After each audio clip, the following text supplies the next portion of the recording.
Secrétariat général à la défense nationale. Ça commence bien.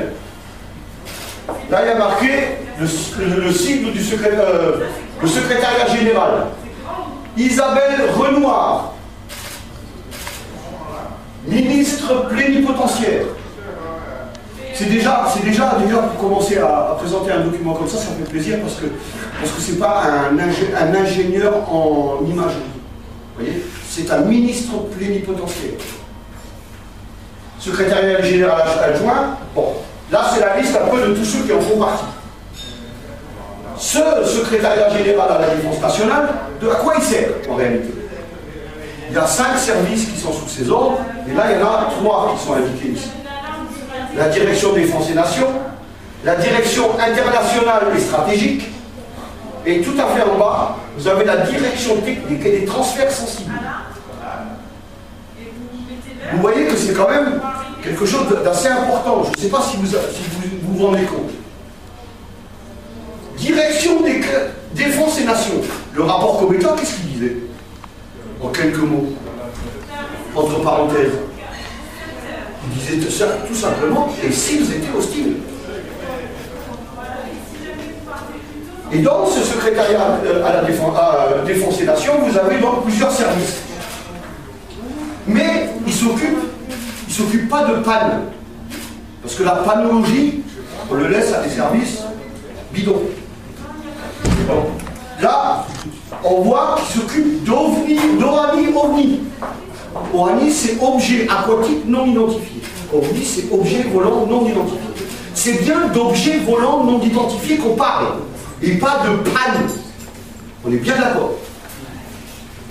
Vous avez le COIA, tu sais ce que ça veut dire, c'est le Centre opérationnel interarmé. C'est ça? Centre opérationnel interarmé. Ça veut dire que c'est un centre qui est chargé de régler tous les problèmes militaires sur le terrain. La Direction Générale de la Gendarmerie Nationale, la DGGN, vous avez la DRM, ça je ne me rappelle plus ce que ça veut dire. Direction du renseignement militaire, de Saint-Michel. Et vous avez donc les noms des personnes qui s'occupent de ça. Donc, incluant les observations des nouvelles menaces dont OANI, c'est de ça qu'ils s'occupent ces gens-là. Donc ça veut dire que les ovnis peuvent être une menace. Parce qu'on n'en est pas certain. Ensuite, vous avez donc dans le deuxième paragraphe les affaires internationales et stratégiques, incluant les observatoires et nouvelles menaces dont OANI. Encore une fois, on parle d'OANI. Et en dernier, vous avez technologie et transfert sensible, incluant entre autres l'exploitation scientifique et technique des rapports et éléments matériels. Question OANI-OVNI. Alors, j'espère que vous comprenez vraiment ce que ça veut dire. Ça veut dire que vous avez un service en France qui s'occupe de récolter toutes les informations sur les objets volants non identifiés crédibles et aussi tout le matériel qui a pu être récupéré. Ça veut dire aussi que tous ces gens-là, tout ça là, il manque encore 2 autres services qui s'occupent, et vous avez l'organigramme dans le livre que j'ai là. Ça veut dire aussi que tous ces gens-là, ils savent de quoi ils parlent. S'il y a un secret, le secrétariat général à la défense nationale, c'est lui qui est chargé de donner à un tel ou à un tel ou à un tel service l'accréditation OANI-OVNI. Si vous n'avez pas l'accréditation OANI-OVNI, vous ne recevez pas les informations sensibles à ce sujet. C'est clair et net. Si vous êtes accrédité, si monsieur ou madame est accrédité pour OANI-OVNI, vous les obtiendrez ces informations. Mais vous n'aurez pas le droit d'en parler. Parce que justement vous êtes accrédité. Dans ce livre de Jean-Gabriel Grenet, à la page 440, c'est la dernière page du livre. Vous avez un organigramme qui regroupe donc tous ces services qui est dirigé par le secrétariat général à la défense nationale. Voilà l'organigramme. Vous pouvez le consulter tout à l'heure, c'est écrit petit, il faut avoir vos yeux. Mais ceux qui ont des clés USB, je vous propose de vous transférer ce que j'ai sur cette clé USB, sur la route, et cet organigramme qui figure. Ça veut dire quoi? Ah non, pas ça veut dire quoi.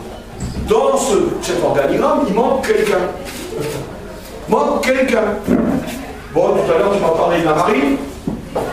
Je veux bien, mais en réalité, la marine participe à ce truc-là, mais le service de renseignement militaire de la marine, peut-être pas directement. Mais là, il manque quelqu'un. Il manque le CNES et le GEPON. Ça a l'air ridicule. Bah non, ça ne l'est pas. Je vous ai montré tout à l'heure. Ici, là, il y a marqué DGGN, Direction Générale de la Gendarmerie Nationale. Mais pas le GEPON. Le GEPON n'est pas là-dedans. Ça veut dire, messieurs, que tous les gendarmes qui sont en France sont accrédités au ANIC OVNI. Ça veut dire que si les gendarmes ont une information sensible ou récupèrent du matériel de haute technologie issu des OANI-OVNI, eh bien les derniers à être servis dans cette histoire, c'est le GEPON. Ils ne l'auront jamais. Parce que le GEPON et le CNES ne sont pas accrédités. Maintenant, je vous demande simplement de conclure par vous-même les relations qui existent entre les ufologues et le GEPON, et entre le GEPON et la population. Voilà. Je pense que j'ai terminé, je ne vais pas en dire plus, parce que c'est pas mon truc. Je voulais simplement attirer votre attention sur ce document-là, qui est important, qui démontre sans aucun doute possible qu'il existe un secret au niveau des OANI-OVNI.